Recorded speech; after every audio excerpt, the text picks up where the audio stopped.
Welcome to the second of 3 research nuggets on integrating research into practice. This nugget will focus on student persistence research. Most of us have seen this in our classes. Students are here today and gone tomorrow. Needless to say, it's hard to reach performance targets when students aren't staying long enough to be post-tested.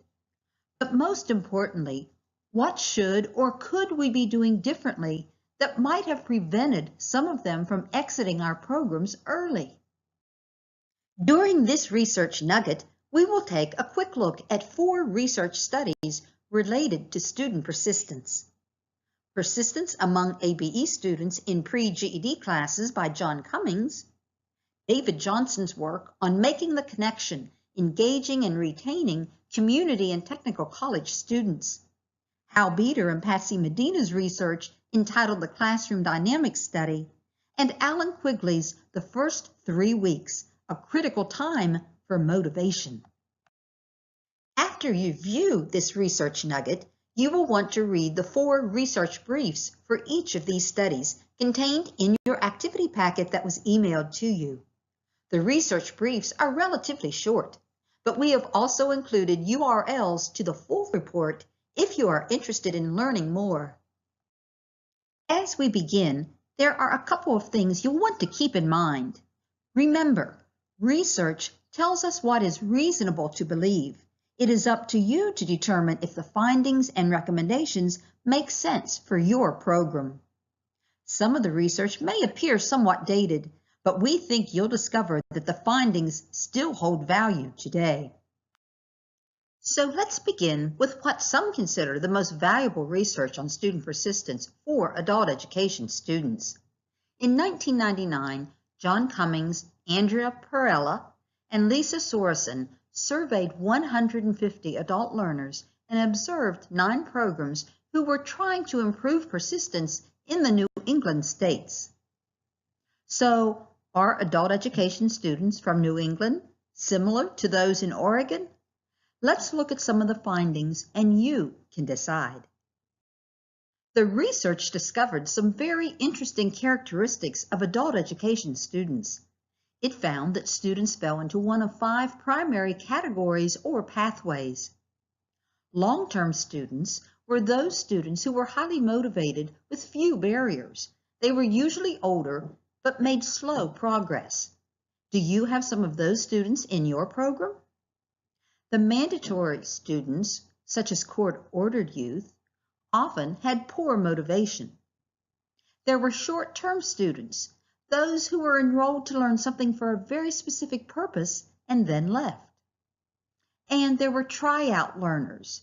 This was a fairly large group. They had too many barriers and dropped out. And finally, intermittent or stop-out learners were the highest, largest group.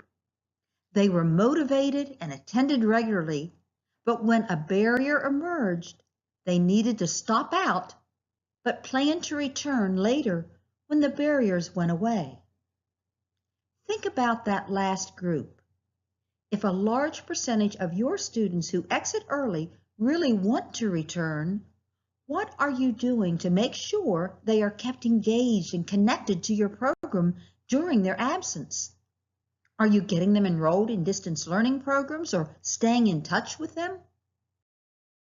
The research also revealed some other characteristics of persisters. On a piece of paper, jot down which of these items you think characterize persisters. The answers will appear in 30 seconds.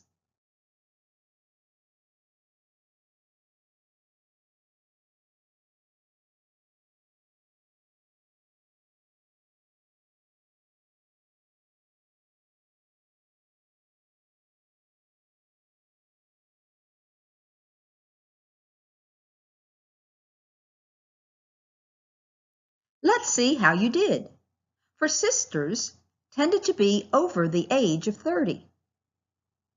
They tended to be immigrants or parents of teen or adult children. They were students who had a specific goal. And they had been involved in previous training, including self-study. In other words, they had tried to learn on their own, but decided they needed more help. How did you do? Were you surprised perhaps by some of the items that were not characteristics of persisters, such as employment status, single parent, or negative school experience? The study also identified 4 key supports that lead to persistence. The ability to manage positive and negative forces, in other words, helping students come up with solutions and options to address their barriers. Helping students build self-efficacy, helping them realize that they can be successful and reach their goals. Setting clear and realistic goals with instructional objectives so they can see how the classes will help them reach those goals. In other words, the relevance of instruction. And finally, making sure the students see they are making progress in measures that are meaningful to them. Spending time with your instructors discussing what strategies could be put into place to address each of these supports is a great way to spend a staff meeting or 2. Based on the findings of the study, and particularly the impact of intermittent or stop-out learners, John Cummings defined persistence as adults staying in programs for as long as they can, engaging in supported self-study or distance education when they must stop attending program services, and returning to program services as soon as the demands of their lives allow. We know from research that one of the most prevalent reasons why students at community colleges drop out is the fact that they never made a connection with someone or something at the college. David Johnson and other researchers from the University of Minnesota explored this connection more deeply. They developed and tested a model at 2 authentic sites, the Minneapolis Community and Technical College and Jefferson Community and Technical College in Louisville, Kentucky. So yes, the target population was not necessarily adult education students, but you can decide if the findings jive with your experience. The development and pilot testing resulted in a final model for making the connection that has 4 components: small group and individual mentoring, a mentor small group leader who keeps the focus on achieving students' academic and career goals, systematic self-monitoring by students with feedback from the small group and mentor, and intentional, timely, personalized interventions designed to help students stay on goal. The small group was perceived as a way to create social relationships that dealt with the isolation non-traditional students often experience. The mentor was a key component that helped students identify, focus, and work towards academic and career goals. Mentors ran the small group with a coaching approach and were available to students individually outside the group. Students learned to self-monitor their progress toward their goals, and most reported that the small group and mentor were critical for learning to do this. Finally, interventions were developed within the peer small group, but also with the mentor individually, as needed in all cases. Based on both related literature and qualitative and quantitative findings, the researchers concluded that the Making the Connection model had excellent potential. Have you or are you using mentors for your students? We have found that many times you can find a civic organization or business willing to take on this role. The Classroom Dynamics Study, conducted by Hal Beeder and Patsy Medina, explored 3 main questions. How is instruction delivered? What is its content? And what processes underlie teaching and learning? They observed 20 adult education classes in 8 different states and interviewed teachers in each of the classes. Their findings reveal some interesting implications for student persistence.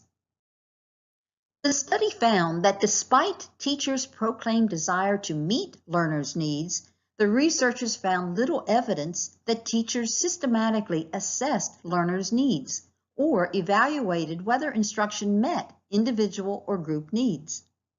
However, The researchers did find that teachers behaved in learner-centered ways in their affective relationships with learners. Across the sample, they observed considerable tardiness and tuning out, which, unlike in other educational settings, were almost universally tolerated rather than negatively sanctioned. The greatest significance of these behaviors is that they may signal an intention to drop out. The researchers also observed that teachers rarely asked learners about their feelings, opinions, or beliefs. Continuous enrollment made it difficult to create a sense of community because class membership was always in flux.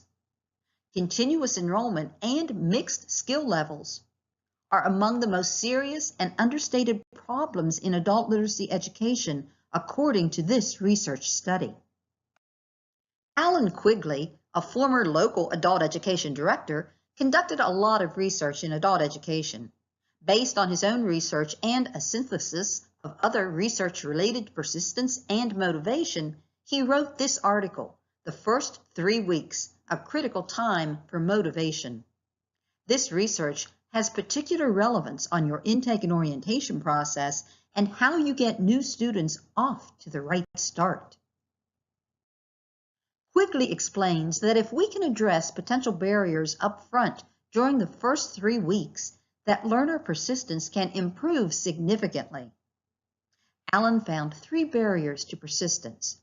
First, adult education learners, like all the rest, must negotiate situational barriers, family, financial, health, transportation, and other problems if they are to come and to stay. Secondly, adult education learners must confront the institutional barriers our agencies seem inevitably to create sometimes: program red tape, scheduling of classes, or intake procedures that can make registration more difficult. And thirdly, and most enigmatic by far, is the area of dispositional barriers. Herein lies the curious inner world of unique attitudes, personal values, and unstated perceptions. Our learners often carry into our programs mixed emotions, many of which are negative, born of past experiences. These may take up more space in their dispositional baggage than we usually want to acknowledge or are willing to explore. Now that you have heard about 4 persistent studies, let's look at some of the implications of these research findings. For administrative or accountability purposes, participation ends after a 90-day absence. If the student returns within the program year, he starts a new period of participation, which can make performance more difficult. From the student's perspective, however, participation may indeed be episodic, leaving self-study and returning to class. With the persistence definition that values self-study, transfer, and re-entry into the program, we must pay particular attention to staying connected through the stopping out period, particularly through some form of distance learning if possible. As you can tell from these 4 research studies, improving student persistence can and should impact everything we do. We think of it as the 3 Ps. It impacts practice. Our student support services, for example. Do we have counselors, advisors, or mentors to address student needs and make that important connection? Our instructional delivery system. Do our classrooms build a sense of community in which all students feel valued and motivated to learn? It impacts policy and procedures. Do we have a welcoming orientation process, or do we overwhelm students with too much information? Are we avoiding continuous enrollment classes whenever possible? And what are we doing in professional development? Are we providing training on research-based persistence strategies, such as the 4 supports and the 3 barriers? Begin thinking about those questions, and we'll discuss them in more detail during the webinar. This concludes the second research nugget. In your activity packet, you will find research briefs on these 4 studies, as well as URLs to the full reports. You will also find a wealth of resources related to persistence strategies. Please read the briefs before the webinars on March 19th or the 21st. During the webinar, we'll talk about your reactions to the research findings, as well as make plans on how to share the research with your staff. To confirm your completion of the second nugget, there are a few questions you need to answer. Please go to this URL and submit your response. Best of luck.